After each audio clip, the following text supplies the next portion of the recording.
বাংলাদেশের অন্যতম সফল ব্যাটসম্যান তামিম ইকবাল গত 8 থেকে 10 বছর ধরে সব ফরম্যাটে বাংলাদেশের বেশিরভাগ সাফল্যের অন্যতম সার্থক রূপকার ও বাঁহাতি ওপেনার। বুধবার 1 সেপ্টেম্বর নিজের ভেরিফাইড ফেসবুক লাইভে এসে বিশ্বকাপ না খেলার সিদ্ধান্তের কথা জানান তিনি। তামিম বলেন, ছোট্ট একটা ঘোষণা ছিল। আমি কিছুক্ষণ আগে বোর্ড সভাপতি পাপন ভাই ও প্রধান নির্বাচক নান্নু ভাইকে ফোন করেছিলাম।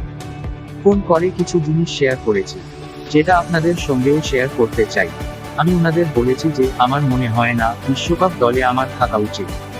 সরাসরি বললে বিশ্বকাপ দলে আমি থাকছি না। এদিকে নিজের এমন সিদ্ধান্তের পেছনের কারণগুলোও ব্যাখ্যা করেন তামিম। তিনি বলেন, বিশ্বকাপ থেকে সরে দাঁড়ানোর বড় একটা কারণ, বেশ কয়েকদিন ধরে খেলছি না এই ফরম্যাটে। দ্বিতীয়ত ইনজুরি। যদিও ইনজুরি আমার মনে হয় না অত বড় সমস্যা, কারণ আমি আশা করি যে বিশ্বকাপের আগেই ঠিক হয়ে যাব। গত 1.5 বছর ধরে টি-20 ক্রিকেটে নিয়ে বিশ্বসেরা এই ক্রিকেটার।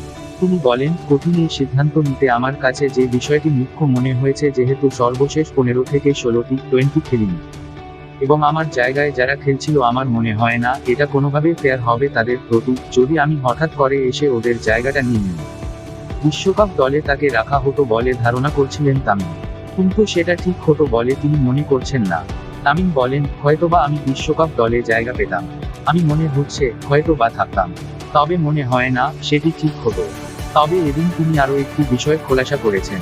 তিনি বলেন, বিশ্বকাপে না খেলা মানে এই সংস্করণকে বিদায় নয়। পরিষ্কার করে বলি, আমি অবসর নিচ্ছি না, কিন্তু এই বিশ্বকাপে আমার খেলা হবে না।